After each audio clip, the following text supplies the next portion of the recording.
WXVT Delta weather.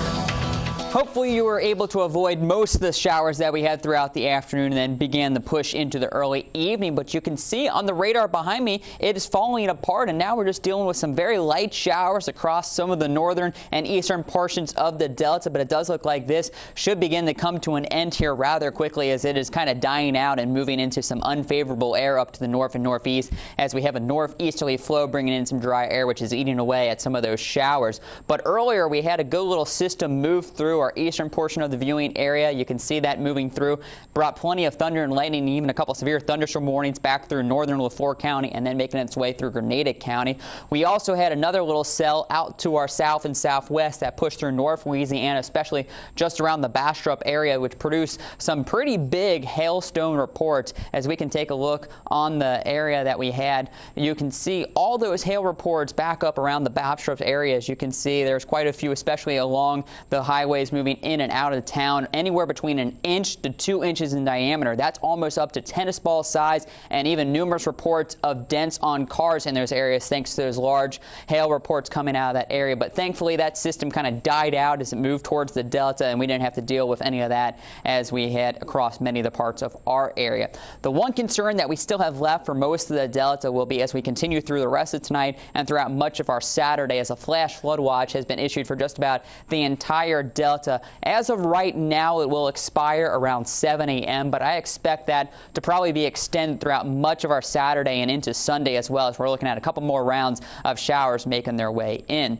As for today's rainfall, another decent amount for the farms in the Delta. As we can see, 4,700 in Greenville, 3,500 in Greenwood, and it was a very steady rainfall throughout much of the day, so not really dealing with the flooding concerns throughout much of the area. We did have back towards the Montgomery area, flash flood warning was issued for about an hour or so as they picked up a good 1 inch to 2 inches of rain in their area, but that has now since come to an end, and as the showers die out, I think things will continue to improve as we go through this evening. You can see those showers dying out. They did develop along a stationary front, but that is kind of losing its strength and is pushing off slowly to the north and northeast. You can see that heavy rain still back over Alabama.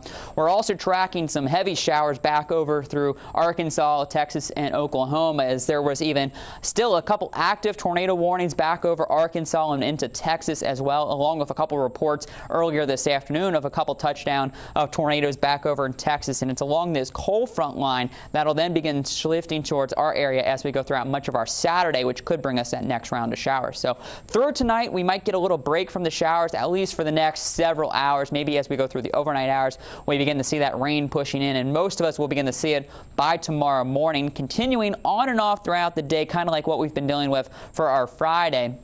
And then as we move into the afternoon and evening hours, we are once again under a slight risk for maybe some severe weather, damaging winds, and the possible of inch-size hail, the main concerns, along with 1 to 2 inches of rain. So we'll have to continue to watch for flash flooding if you do get one of those heavier systems to set up over your area.